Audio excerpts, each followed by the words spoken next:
All right. What's up, everybody? It's day 3.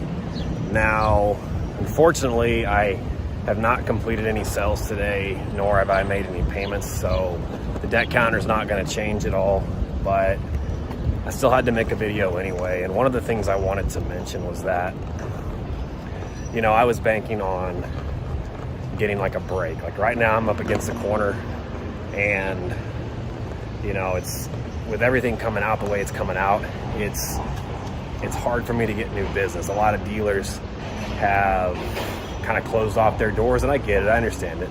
But there were a few that had their doors still open, and one of the big ones this morning that I was counting on said he had to cut ties and cut off that door. So,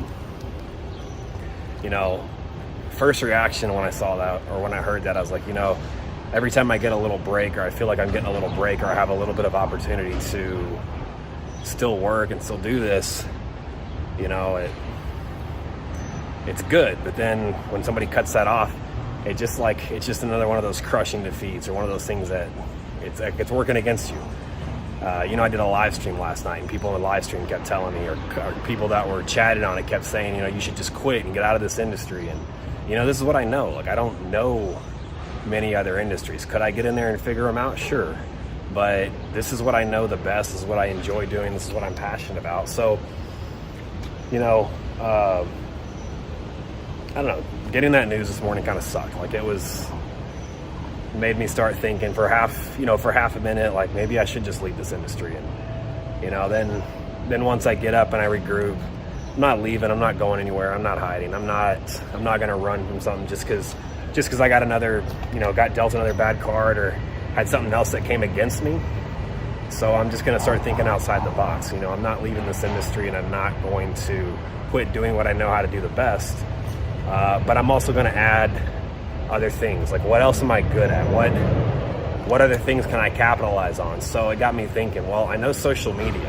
And yeah, there may be a lot of hate. And over the last couple of years, I may have had people talking to me because of all the shit they were, the risky stuff I did, and for giving people reasons to talk shit about me. But people were talking, and I was coming up on social media far before I ever took any risk. So I do know a little bit about it. And when it comes to social media, it doesn't matter what the industry is. It's a plug and play kind of system. You have to figure out what the goal is. And so before I talk about that, one thing I was gonna start offering was, social media consulting. It's, some people are gonna laugh and say it's crazy, but hey, you know what? I'm not talking to you. I'm talking to the people that have businesses out there, offer services, and just haven't been able to figure out social media. Or maybe you've tried some stuff and you haven't quite hit it on the head. I know social media. I know how to go in and look at a business and see what your competition's doing, see what they're doing right, see what they're not doing, and cater social media to you. I know which platforms work the best and how to utilize the same content between every platform. I've done it. I'm doing it. I've got almost 100 million views on TikTok. I'm about to hit 100,000 followers on my second YouTube channel. I'm on my 10th Instagram account that has over 50,000 subscribers. I know a little bit about social media. So any of you guys out there, it doesn't matter what industry you're in, doesn't matter what the business. If you're looking for someone to come in and help you out with social media, give you some pointers, drop a blueprint, hit me up. Comment below what your business is. I'm kind of curious to see what all businesses are out there. Now, I will say this. I'm not cheap, because I know what I do works, and it's been proven time and time again. For anyone that says that it hasn't, look at what happened in the watch industry. Just 2 years ago, it was unheard of to be taking cameras behind closed doors, and now every dealer out there is doing it because we started it.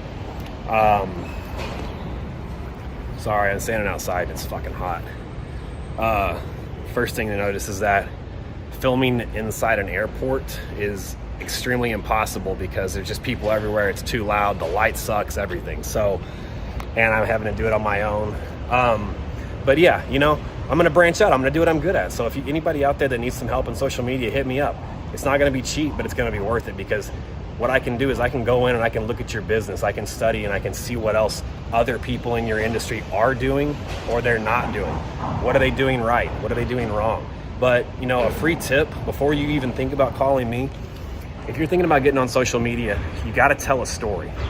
whenever when I had my biggest, my first start on social media, I went and told my story.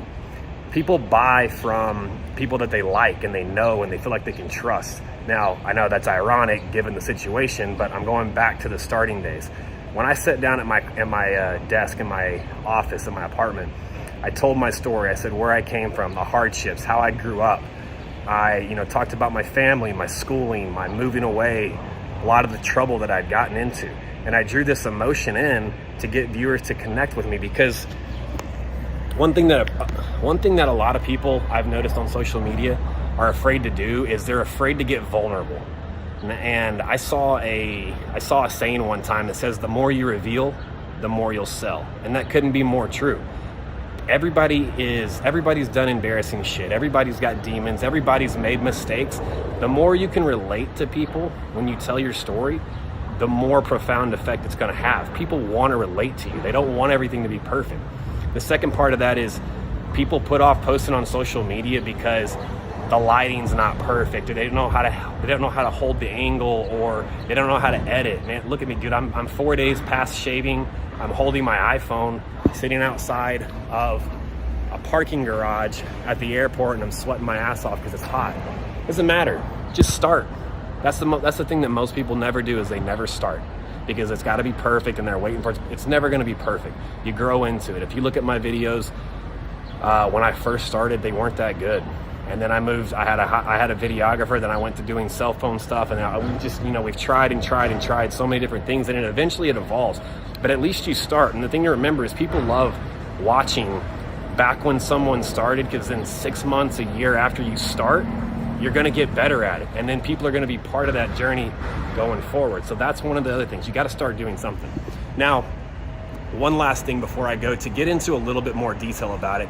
In 2021, Marco and I were like full on in. We had figured out that the day in the life videos were, kind of the thing we wanted to focus on. So when we started the year of 2021, we had this crazy high goal. What you've got to do is you got to think about what's the goal for your business and what's that target date. And you have to set a date. So we said we wanted to do 35 million in sales. So we're putting a number on there. People love numbers. That's one thing to remember. People love big numbers, especially when it comes to money. And then you have to set a date. Because whenever you say, hey, follow us along on our journey to 35 million in sales, 35 million is a crazy high number. But I'm also saying follow us week by week throughout this year. You've already subtly or like subconsciously committed them to watching for a year to see if you can hit that goal. Then you got to go back to the very beginning and start week by week. Keep them updated day by day if you want, month by month, whatever time it is you say you're going to post. Keep following along with that story and get them engaged. Comment on your stuff. Be posting every day. So think about what your business is. Think about what the end goal is. And then think about your story. Whatever your end goal is, you got to think about the story behind that. Why do you want to hit X revenue? Or why do you want to open another store? Or why do you want to add these new services or products? Or why do you want to jump into this market? Whatever it is, you got to think about the end goal and then think of how you're going to tell a story, or what's your plan. Like if it's any business out there, if you've got a goal to get somewhere, you have a plan to get there. Turn that plan into a storyline and put it on social media. Put it on YouTube. Don't worry about it being perfect. Just get it out there and do it. Now, for those of you that are in not so sexy industries, maybe you sell mattresses, or maybe you're in construction, or you're in real estate. Well, construction's not sexy, but it's lucrative. Real estate can be sexy, but there's a ton of competition out there. It doesn't fucking matter. If you're a plumber, if you work for a waste management company, if you ride the back of a garbage truck, or that's what you do, is you ride on a garbage truck, there's a way to tell a story, and there's somebody out there that's interested in just seeing something. You just have to figure out what that is. Now, I've told you kind of a rough blueprint is, pick an end goal and tell a story for that. If you still can't figure that out, that's where you call me. Get me on the phone, DM me the word marketing below. Let me know what your business is and where you're located, and I'll look it up. I'm curious to see what kind of industries are out there. There's always a story to be told. It does not matter. So if you need help with that, I'm your guy. It's not going to be cheap, but it will be worth it. I can promise you that. So guys, thanks for tuning in to day 3, and I'll see y'all tomorrow.